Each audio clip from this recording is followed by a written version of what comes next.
Hello everyone. This is Tiffany, and I am going to show you how to create curved text like this, where the bottom is curved and the top is flat in Silhouette Studio. This is my first ever video tutorial, so I'm really excited. Let's get started. So the first thing that you want to do, clearly, is create the text that you want to use. I'm going to basically recreate what we see here. So we have our text, and we'll make it a little bolder and larger. You can do this however you want, but it's going to work well with a nice bold text, nice bold font like Impact. Now we want to make this text a compound path, so you right click and say make compound path. Now we need to determine what curve we're going to use. So here, this shape is part of an ellipse. So I use the ellipse tool and create a shape. Now this can be, it can look any way you want it to. You can use a circle if you want. You can make it larger or smaller. It's just that however this curve is shaped, that's what your text is going to end up looking like. So I'm just going to go with this. Just make sure that whatever shape you have, it's wider than your text. So I'm just going to stick with that. The next step is to move the oval and the text into place. So the way that we do that is by selecting both and saying align center. So now these are centered, and then you want to zoom in and move the text down so it is just touching the top of the oval. Okay, so now we've got our starting place. So we will end up with our text curved along this line. The next step is to release the compound path, because we want to be able to edit each individual letter. Now you'll see here the letter R has two individual pieces, so we want to make that a compound path again, so we edit the entire letter. So anything like O's or A's that have little islands in the middle, you want to do this with. The next step is to zoom in a little bit on each character and resize it so it touches the oval.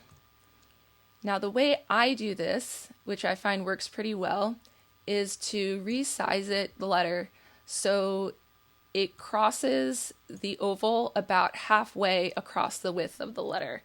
So here we're about halfway through the C, and that's where it crosses the oval.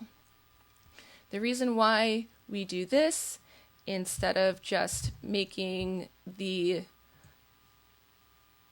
letter a lot larger, if we do this here to make sure there's a lot of it below the oval, then we get a lot of distortion in the C, which we don't want. We want to minimize the distortion while still touching the oval. So that's why I like to do it halfway.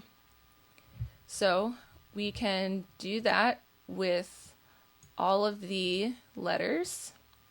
And this doesn't have to be perfect, because we're actually going to continue to edit the letters a little bit, and eventually we're going to crop it. So just make sure that they are approximately halfway. Some you'll have to do a little more with than others. For instance, I don't really have to do much with the E here. So we'll continue until we've done all of the letters.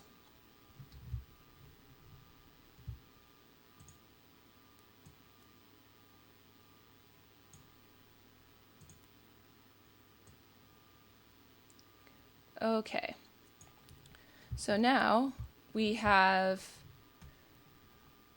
the letters that are starting to look a little more curved. If you move the oval away, you can see that we've definitely got an upward and downward, but it doesn't quite look like the curve that we want. So the next step we're actually going to edit the points of each individual letter. So we have several different types of letters that we'll address that are all in this set here. So first we have this curved letter C. So what we want to do is move some of the points to make sure that we've got them inside the oval. And what this line looks like does not matter because we're actually going to be getting rid of it. The key here is to try your best to maintain the original shape of the letter. So you might have to add a point or move the handles around a little bit to change this curve, but you want to generally have the same type of curve that the letter originally has. So you want to make sure that you've got that on both sides.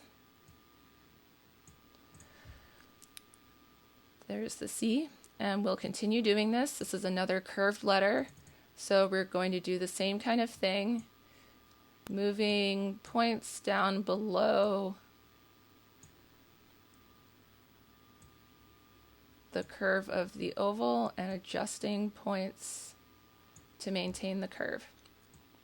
And when you get to, if you have letters that are straight up and down, like the R here, it's much easier because all you have to do is just pull straight down. And a little trick here to try and keep it straight is if you have your cross hatches turned on, which I like to have, you can keep the crosshatch in line with whatever line of the letter that you have. So I'm just going to pull this and keep it down. Basically, you don't want to end up far away where you have an angle in between the crosshatch and the letter.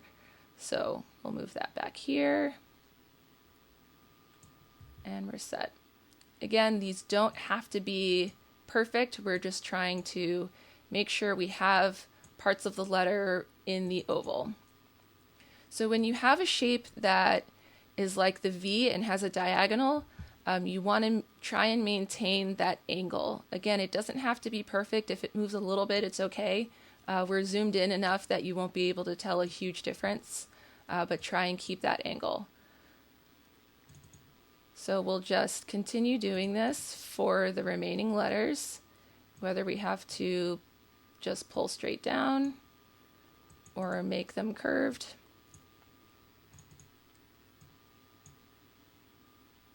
Fortunately, we've got a lot of straight ones in the second half. This is another one with an angle. Try and keep that angle as best we can.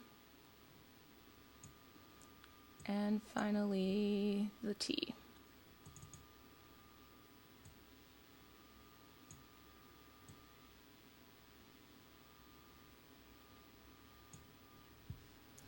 Okay. So now we have all of the letters, so they overlap part of the oval. So now what we want to do is take all of the letters and make them a compound path again. So now they are all one shape. Now what we want to do is go to the modify window. Then you want to select both the curve and the text and say subtract all. So that is going to get rid of the area where these are overlapped. So now you can move the oval away and you see that you've got this nice curved text. So now you can go, we'll make this a compound path again.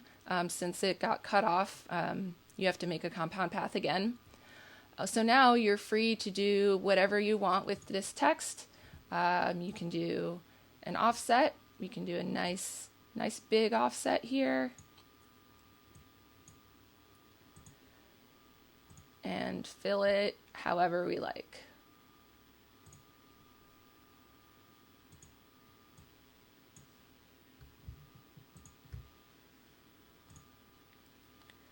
And there you have it.